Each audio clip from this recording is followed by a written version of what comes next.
गांव से एक आई लड़की रूपा जो कि हॉस्टल में अकेले घूम रही थी। रात का समा था। हर लड़की अपने रूम में सो रही थी। रूपा को ऐसा क्या हुआ जो हॉस्टल के उस कॉर्नर की तरफ गई जहां पर किसी का आना जाना मना है। हॉस्टल का एक खतरनाक कमरा जहां पर कोई आता जाता नहीं, वो सालों से वीरान पड़ा हुआ है। रूपा को ऐसा क्या हुआ जो उस कमरे की तरफ शुरुआत से देखते हैं रूपा के साथ क्या हुआ और कैसे हुआ। जुगनू नगर, रूपा का गांव जो कि हंसता बसता था। हर लोग अपने काम में मसरूफ़ रहा करते थे। रूपा की माँ किचन में काम कर रही थी। अचानक से वहाँ पर रूपा आ जाती है।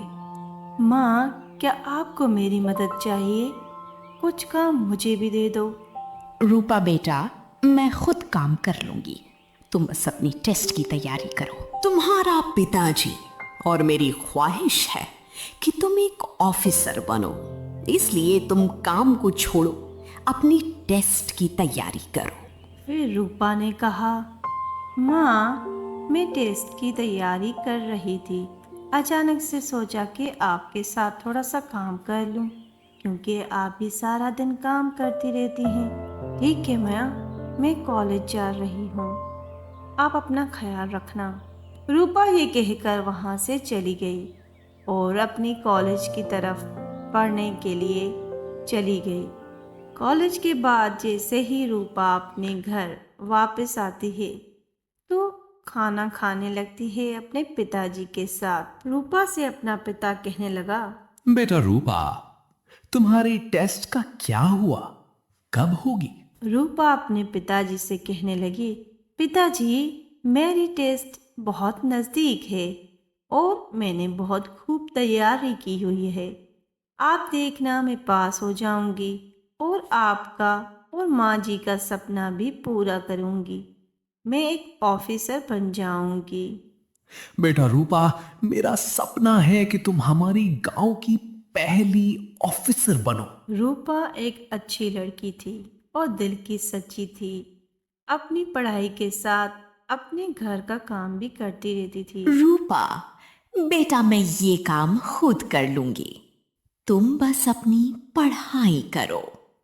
रूपा पढ़ाई के साथ अपने घर का काम करती थी और उसके माँ बाप चाह रहे थे कि ये घर का काम नहीं और अपनी पढ़ाई करे। बेटा रूपा, तुम्हें हमारे गांव का नाम रोशन करना है।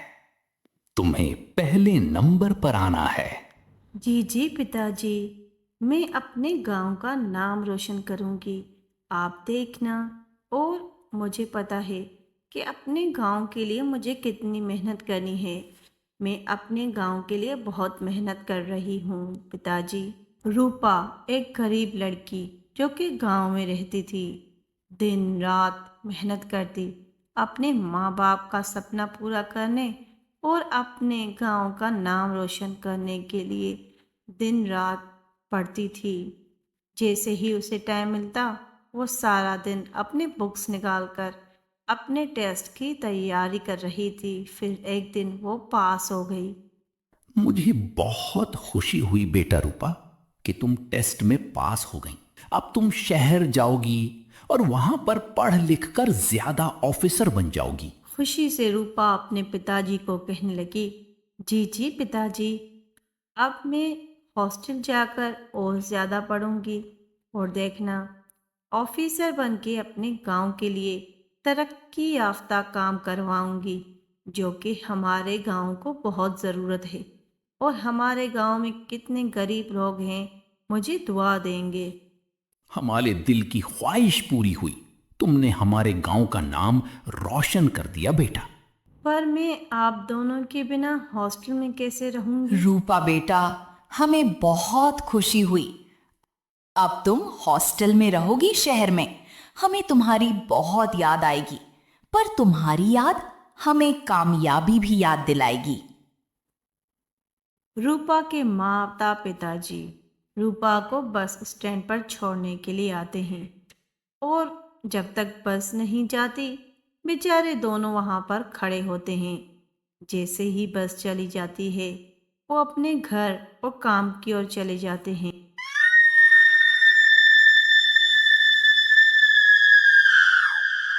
रूपा, एक गर्ल्स हॉस्टल जहाँ पर इसे आना नहीं था। एक खतरनाक गर्ल्स हॉस्टल जहाँ पर रूपा आ जाती है और सीधा काउंटर पर चली जाती है। हेलो मैडम, मैं एक गांव से आई हूँ और स्कॉलर पे पास हुई हूँ। मुझे यहाँ पर नोटिस दिया गया है कि आप इस हॉस्टल में जाएं, आपको फ्री में रूम मिल जाएगा। अच्छा अच्छा, गरीब लोग स्कॉलर वाले बहुत कम आते हैं यहाँ पे, वरना सब अमीर अमीर ही यहाँ पे आते हैं। और चलो तुम्हें तुम्हारे हिसाब से रूम एक एडजस्ट करो। फिर रूपा ने कहा, मैडम ये आप क्या कह रही हैं? अमीर गरीब ऐसी बात तो ना करें। मैंने अपने मेहनत से टेस्ट पास किया और आज मैं इस मंजिल पर हूँ। इसका मतलब हरगिज़ नहीं कि आप मुझे गरीब कहकर इग्नोर करें। क्या गलत बात है? तुम एक गरीब खानदान से हो, तुम्हारे पास पैसे नहीं होते, तुम लोग स्कॉलरशिप पर आते हो, तो इसमें हमारा कसूर नहीं होता। फिर रूपा ने कहा, मैडम जी अगर आप मुझे रूम नहीं देती कोई मसला नहीं। जहाँ से मैं पास करके टेस्ट आई हूँ उस एडमिन ऑफिस से मैं बात करूँगी। देखते हैं फिर आप कमरा देती हैं या नहीं, वो बात का मसला है। चलो ठीक है, मैं तुम्हें किसी ना किसी रूम में एडजस्ट करवा देती हूँ, चलो मेरे साथ। पर ये याद रहे, अमीर लड़कियों से अगर तुमने बहस की तो तुम्हें उसी दिन ही हॉस्टल से निकाल दूंगी, क्योंकि वो अपने पैसे भरती हैं और हमें उनके लिए रूम सही रखते हैं, तुम्हारे जैसों के लिए नहीं। चलो मेरे साथ। मैडम जो कि हॉस्टल की मैनेजर थी वो रूपा को लेकर रूम की तरफ जाती है। ये एक हॉस्टल अमीरजादियों के लिए है, इसीलिए वो मैडम रूपा पर चिल्ला रही थी।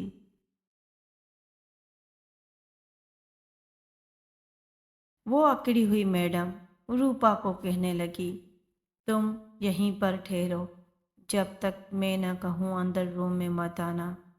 वो रूम के अंदर चली जाती है और रूपा बेचारी बाहर वेट कर रही होती है।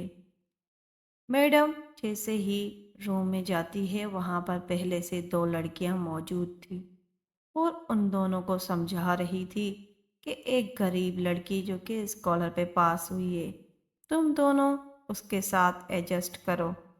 अगर तंग करे तो मुझे बता देना, बाकी तुम जैसे रहती हो वैसे ही रहो, तुम्हें कोई परेशान नहीं करेगा। जैसे ही मैडम वापस आती है रूम से और फिर रूपा को कहती है, तुम अंदर जा सकती हो, पर याद रखना अगर तुमने उन अमीर लड़कियों को तंग किया वो दिन तुम्हारा आखिरी होगा। ये कहकर चली जाती है और रूपा बेचारी सोचने लगती है। जैसे ही रूम के अंदर आती है वो बेड पर बैठ जाती है। वो दो लड़कियां उस पर चिल्लाने लगती है और कहने लगती है, नीचे बैठो, ये हमारा रूम है। बहुत गुस्सा करने लगती हैं और रूपा को दोनों चिल्लाने लगती हैं कि यहाँ से उतरो, क्योंकि मैडम ने इन दोनों को समझा दिया था, इसके साथ जो करना है तुम दोनों कर सकती हो और नौकरियानी की तरह इसको रख सकती हो। फिर रूपा उठ के चली आती है और नीचे कारपेट पर बेचारी बैठने की कोशिश करती है और फिर बैठ जाती है। दिन गुजरा रात हुई, रूपा जैसे ही पढ़ाई करने लगी वो दोनों अमीरजादियाँ उसे तंग करने लगी। रूपा अपने बाप के साथ फ़ोन पे बात कर रही थी और रो रही थी, पर अपने पिताजी को महसूस करने नहीं दिया कि वो कितनी परेशान है। रूपा रात को बहुत परेशान होकर आधी रात को उस मैडम की तरफ जाती है और उससे कहने लगती है, क्या हुआ? इतनी रात को क्यों बाहर घूम रही हो? रूपा मैडम को कहने लगी, मैं इनके साथ नहीं रह सकती क्योंकि ये अमीर हैं और अपनी पढ़ाई नहीं करते। मैं गरीब लड़की हूँ, गांव से आई हूँ और मुझे कुछ ना कुछ बनना है और मैं यहाँ पे पढ़ने के लिए आई हूँ, मुझे तंग ना करें। मैंने तुमसे कहा था ना, ये अमीर लोग हैं, इनकी लेवल एक अलग है। तुम्हारी औकात नहीं है इनके साथ रहना, इसीलिए मैंने तुम्हें कहा था यहाँ से चली जाओ, पर तुमने नहीं माना, तो देखा अपना अंजाम। नहीं मैडम जी, मुझे वापस नहीं जाना है। अगर मेरी मदद कर सकती हैं आप तो इसी हॉस्टल में कोई और कमरा दे दो जहाँ पर मैं सुकून से पढ़ लूँ। हाँ, मेरे पास एक कमरा है, तो तुम्हें वहाँ पर जाना होगा, क्योंकि मैं तुम्हें और कमरा नहीं दे सकती। इसलिए तुम्हें उसी कमरे में रहना होगा, क्योंकि तुम गरीब हो। वो तुम्हारे लिए ही है वो कमरा। एक जालिम मैडम थी और किसी न किसी गरीब लड़की के साथ हर बार जुल्म करती रहती थी और सोचने लगी, आज रूपा भी उसी कमरे में जाएगी जहाँ पर जाने के बाद कोई वापस नहीं आता, और बहुत हंसने लगी क्योंकि ये अमीरजादियों के साथ मिली हुई थी। रूपा को वो कमरा दिखाया जहाँ पर कोई आता जाता नहीं, वो सालों पुराना कमरा जहाँ पर एक राज पोशीदा है। रूपा उस कमरे को जैसे ही खोलती है,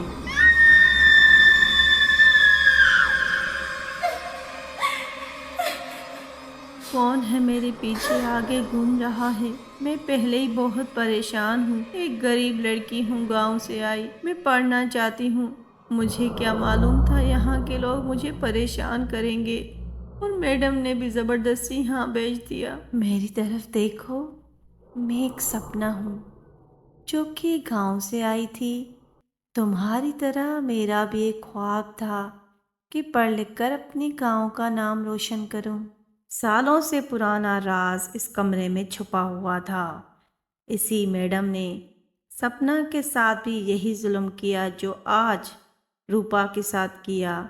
सपना का यहाँ पर दम घुट गया था और मर गई थी। उसके बाद उसकी आत्मा भटक रही है और बेचारी रूपा ने उसे इंसाफ दिलाया, और मैडम अब अपनी बातों पर शर्मिंदा थी। सपना भी बहुत खुश हो गई और उसकी आत्मा अब अमर हो गई है।